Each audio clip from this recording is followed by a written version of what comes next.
Hello दोस्तों, कैसे हो आप सब। तो आज हम स्टार्ट करने वाले हैं electric field intensity due to a dipole on the equatorial line. सबसे पहले हम यहाँ पे समझ लेते हैं कि एक्सियल लाइन और इक्वेटोरियल लाइन क्या होता है। तो पिछले वीडियो में हमने इलेक्ट्रिक फील्ड फाइंड करा था एक्सियल लाइन पर। आज हम फाइंड करने वाले हैं electric field on the equatorial line.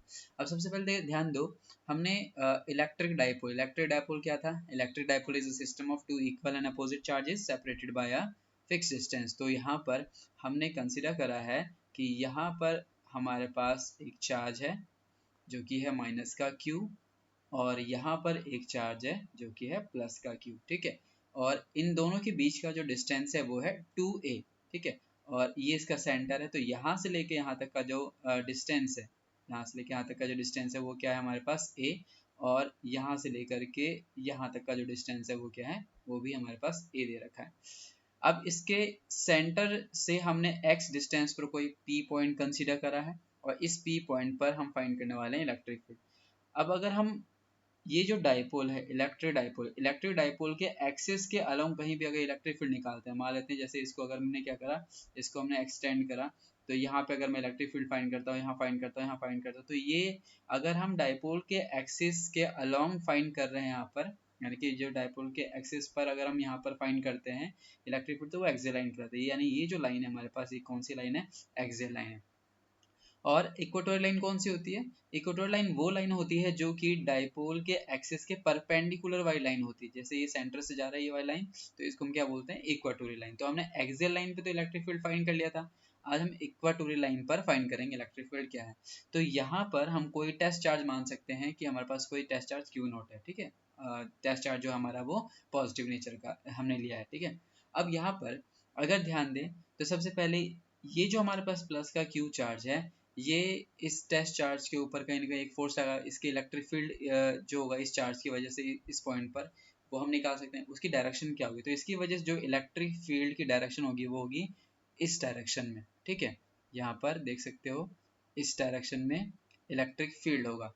तो इसको हम यहाँ पर क्या नाम दे रहे हैं, E2 नाम दे रहे हैं। ठीक है, और ये जो हमारे पास माइनस का क्यू चार्ज है, इसकी वजह से भी इलेक्ट्रिक फील्ड होगा। वो किस डायरेक्शन में होगा, तो यहाँ पर इलेक्ट्रिक फील्ड डायरेक्शन इस तरफ होगी, है ना, पॉजिटिव से नेगेटिव की तरफ। तो ये हमारे पास इलेक्ट्रिक फील्ड की डायरेक्शन इस डायरेक्शन में होगी।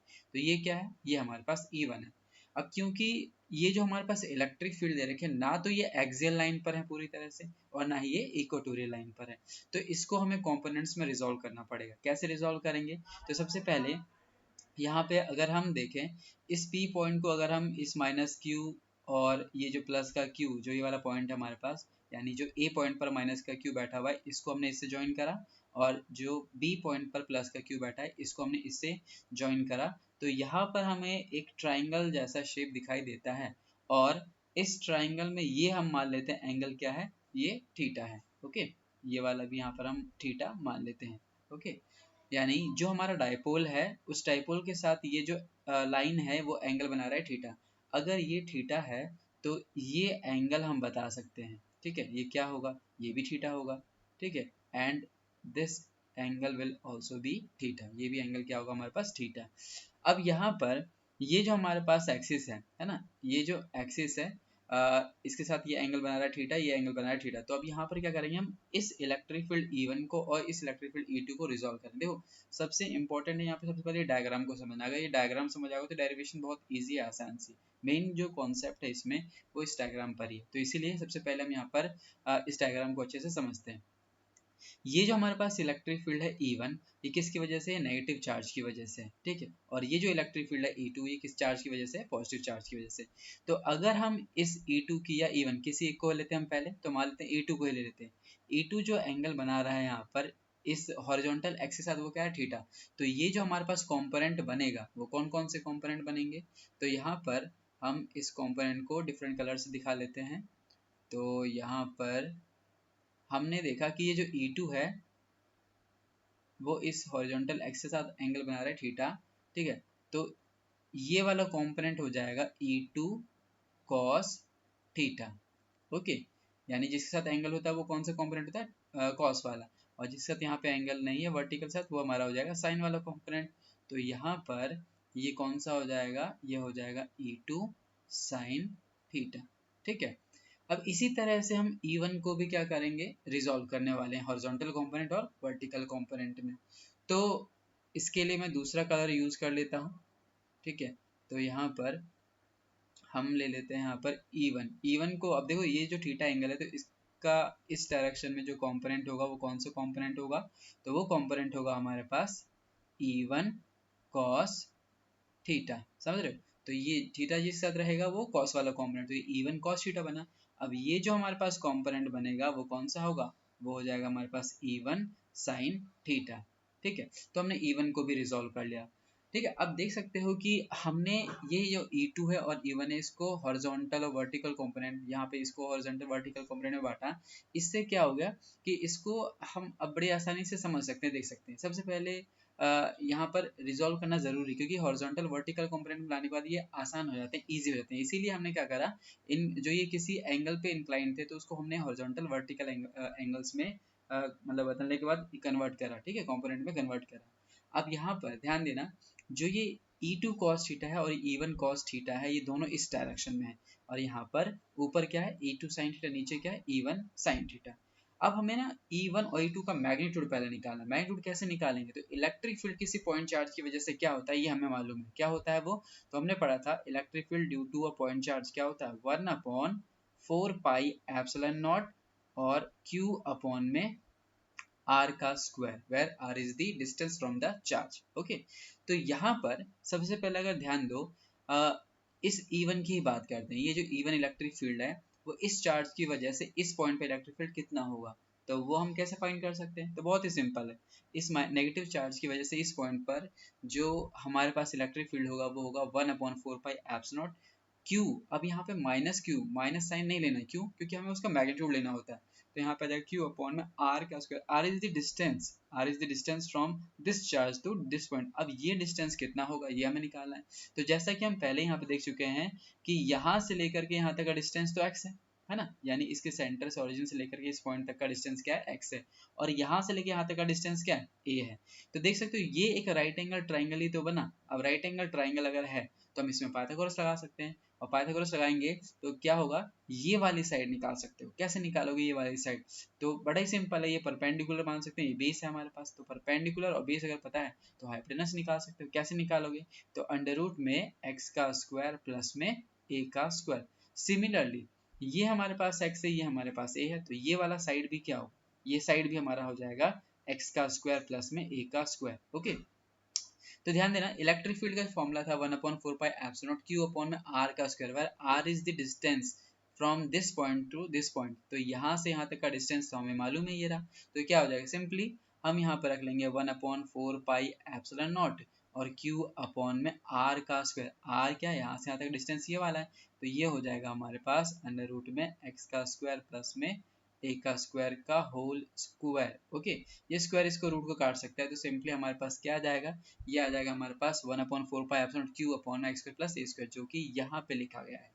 तो E जो है ये हमारे पास क्या है, मैग्नीट्यूड है, ध्यान रखना, या इसको सिंपली E1 लिख सकते हो। ओके, तो ये हमने निकाल लिया 1/4πε0 Q अपॉन में x square plus a square. अब ये जो इलेक्ट्रिक फील्ड है इसकी डायरेक्शन क्या है, इसकी डायरेक्शन इसके अलोंग है ना, तो ये हमारे पास जो पॉइंट है, ठीक है, ये पॉइंट हम मान लेते हैं, ये हमारे पास पॉइंट P दे रखा है, तो P से A की तरफ जा रहा है इलेक्ट्रिक फील्ड, इसीलिए हम बोलेंगे PA, अलोंग PA। तो यहाँ पर हमने डायरेक्शन भी बता दी इसकी, अलोंग PA है।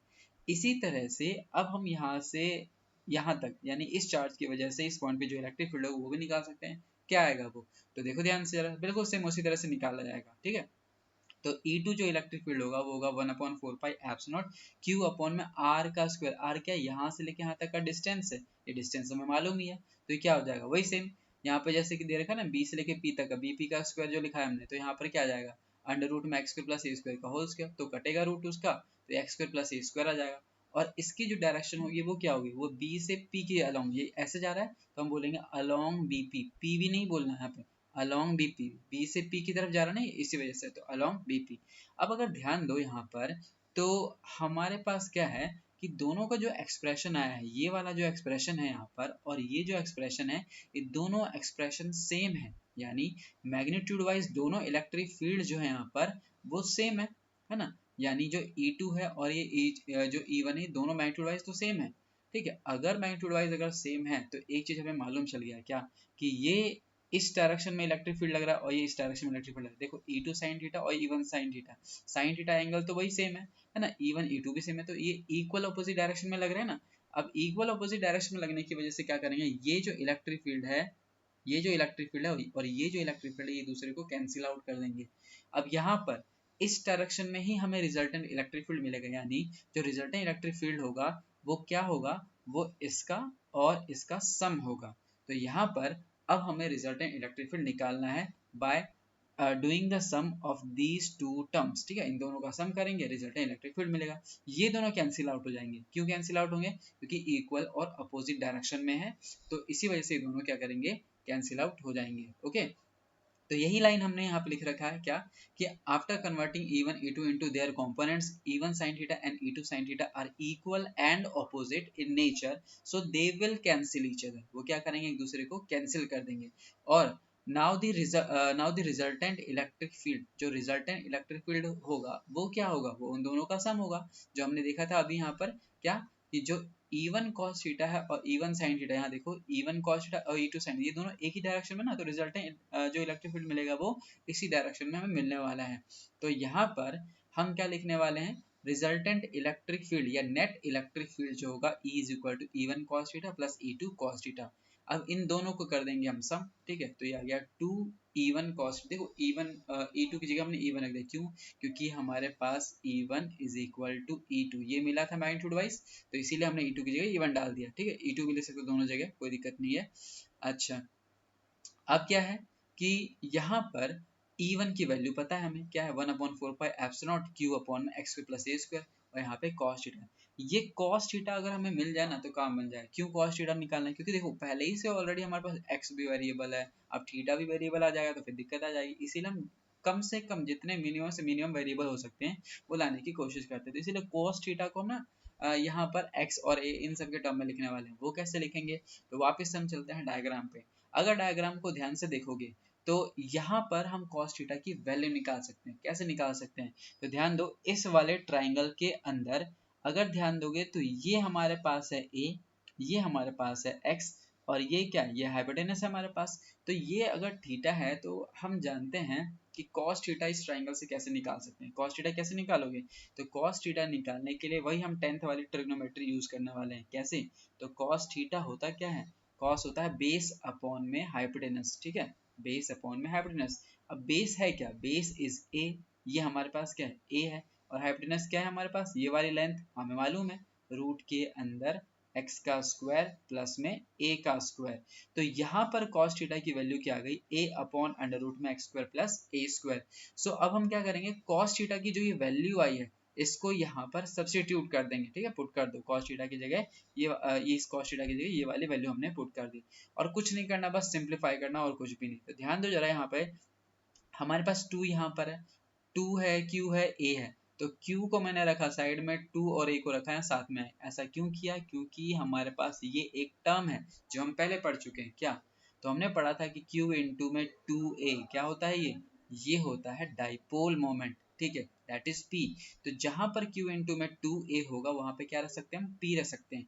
तो इसकी जगह पर क्या रख देंगे हम यहाँ पर, p। और नीचे अगर ध्यान दोगे तो इस पूरे की पावर हमारे पास है 1, और इस पूरे की पावर है रूट, रूट का मतलब होता है पावर 1/2। तो यहाँ पर ये जो रूट है यानी 1 प्लस 1/2 है ना, पावर्स मल्टीप्लाई में ऐड हो जाते हैं, तो रूट का मतलब हाफ, और ये 1, तो इनको ऐड करेंगे तो कितना आएगा, ये आ जाएगा 3/2। तो यानी ये दोनों मल्टीप्लाई में होंगे तो क्या आएगा, x square plus a square की पावर 3/2। तो this is the final expression जो हमें यहाँ पर लाना था। क्या, यही हमारा मेन फॉर्मूला है, जनरल फॉर्म है किसके लिए, electric field on the axial line, ठीक है। अब इलेक्ट्रिक सॉरी इक्वेटोरियल लाइन, तो electric field on the equatorial line हमने फाइंड कर लिया है ना। अब यहाँ पर हम बनाएंगे केस, कौन सा केस, तो हमने एक्सियल में भी बनाया था केस, कि अगर a की वैल्यू बहुत छोटी है x के कंपैरिजन में, तो उस केस में हम a को कर सकते हैं नेग्लेक्ट। तो a को अगर करोगे नेग्लेक्ट तो ये वाला टर्म यहाँ से हट जाएगा, और ये वाला टर्म अगर हटेगा तो एक्स स्क्वायर की पावर 3/2 होगा, 2 काट देगा इसको तो x की पावर क्यूब आ जाएगा। तो सिंपली हमें क्या मिलेगा formula, E is equal to P upon में 4π∈x का क्यूब। अब अगर ध्यान दो तो हमने एक्सियल में फाइंड करा था ऐसे ही कुछ एक्सप्रेशन, लेकिन वो थोड़ा सा डिफरेंट था। वो कैसे डिफरेंट था? तो उसमें हमारे पास एक्सप्रेशन था 2p अपॉन में 4 पाई एप्सिलॉन नॉट x का क्यूब। क्या फर्क है इस वाले में और इस वाले में? ये किसके लिए है? ये हमारे पास है एक्सियल के लिए। ये किसके लिए है? ये है इक्वाटोरियल के लिए। तो ध्यान देना जरा, सेम ही डिस्टेंस पर अगर हम इलेक्ट्रिक फील्ड एक्सियल लाइन और इक्वाटोरियल लाइन पे निकालते हैं, जैसे अगर हमारे पास है ये एक नेगेटिव चार्ज, ये एक पॉजिटिव चार्ज है, ठीक है, और यहाँ पर हमने बोला कि हम एक्सियल लाइन पर यहाँ पर मान लो 5 सेंटीमीटर डिस्टेंस पर हम इलेक्ट्रिक फील्ड निकाल रहे हैं, ठीक है, और वही 5 सेंटीमीटर डिस्टेंस पर इक्वाटोर पे निकाल रहे हैं, तो किस जगह इलेक्ट्रिक फील्ड ज्यादा होगा? तो आंसर है एक्सियल पर ज्यादा होगा, क्योंकि ये ट्वाइस है ना, डबल है। तो ध्यान रखना कि एक्सियल लाइन पर इलेक्ट्रिक फील्ड ट्वाइस होता है as compare to equatorial, same distance पर अगर हम लेते हैं तो, ठीक है। तो ये बहुत ही इंपॉर्टेंट चीज है कि electric field on the axial line is twice the electric field on the equatorial line। MCQ question, इस टाइप क्वेश्चन यहाँ से बन जाते हैं।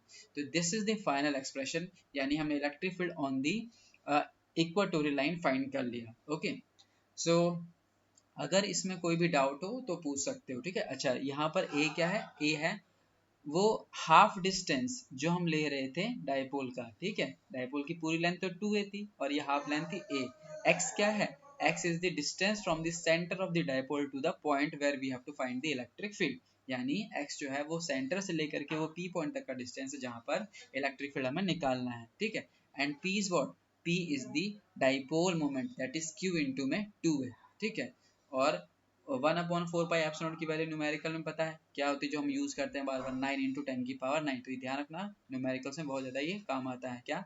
1/4 पाई एप्सिलॉन की वैल्यू क्या होती है? 9 इंटू 10 की पावर 9। ओके, तो ये न्यूमेरिकल्स में यहाँ पे करते हैं। तो एक्सियल और इक्वेटोरियल बहुत ही इंपॉर्टेंट टॉपिक है, तो ये हमने कवर कर लिया, ठीक है। सो अगर कोई भी डाउट हो तो कमेंट कर सकते हो। ओके।